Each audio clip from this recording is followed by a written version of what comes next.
we give politicians too hard a time. What do I mean by that? I mean, that we've sort of come to a conclusion as a nation that they're all crooks, they're in it for themselves, we're trying to be cynical about it. And of course, there have been some scandals and there have been, some MPs, particularly over this whole expensive thing where they misbehaved. But, I've known these people for years. Actually, I think most of them go into it for the right reasons, that they believe in public service. They actually want to make the world a better place. And so I'm not saying I'm going to be soft on them, but what we're going to try and do is we're going to give them a bit of space to at least give them the opportunity to say what they think matters. If I and my colleagues think they're talking nonsense, we'll point that out. But I'm not going to start from the presumption of guilt, as it were. The trouble is, though, that I've always found that with any politicians that I've met, they are at their most interesting off-camera. That's totally right. Or when they've quit that job and gone on to do something else. You're so right. It's amazing how fun and interesting these people are when they're not on camera. Something happened, I mean, I was a political editor, actually, in the 90s when New Labour really began this obsession with staying on message, with spin.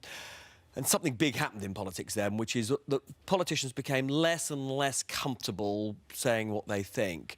And it might have worked for New Labour back then, but it's unquestionably actually turning off British people now. I think one of the reasons people mistrust politicians is because they don't think that they're speaking from the heart and they don't think that they're actually saying really what matters to them. Well, and I think we've just got to somehow, if we're going to... Because let's be clear, this is about our lives. This is about, making, our public services... these are decisions about, schools, hospitals, whether we stay in or out of Europe. These things really matter to all of us.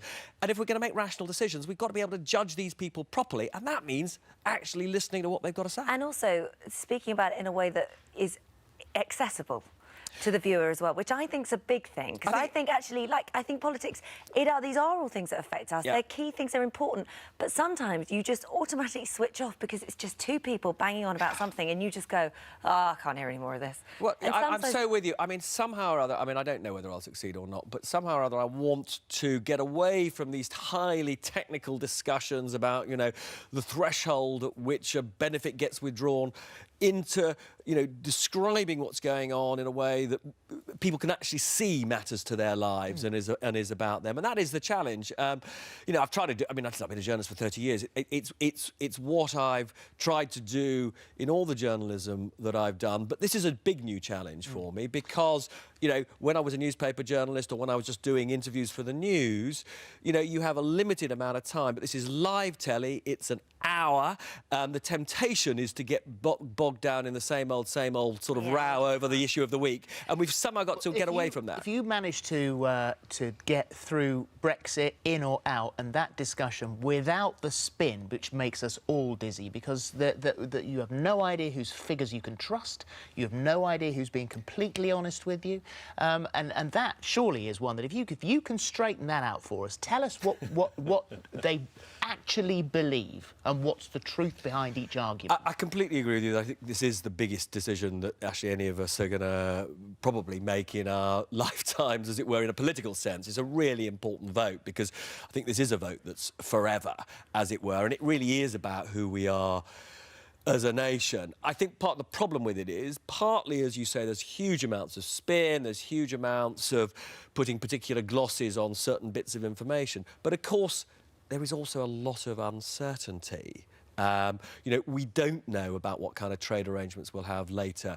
We don't actually know how individual companies will behave in or out, because those are decisions that they will take in the circumstances of the time. And therefore, there is a lot of judgment that has to be used. But actually, it isn't just about uncertainty. There are just some very basic things we've all got to think about, which is what kind of powers do we want our national parliament to have? I mean, that is just a straightforward question for all of us.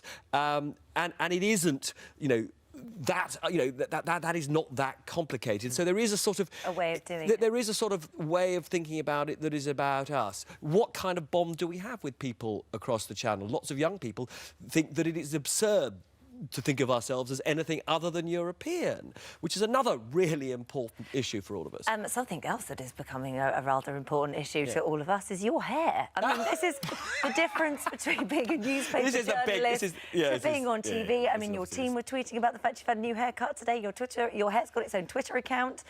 I mean, these are the big issues. They are the big issues. I mean, let's be absolutely clear. About a couple of years ago, my hair did seem to take on a career all of its own. It's got its own Twitter account, believe it or don't. And people, I mean, my hair, when it changed, became a bit longer, people did become a little bit obsessed with it. Obviously, that was the most important thing journalistically that ever happened to me.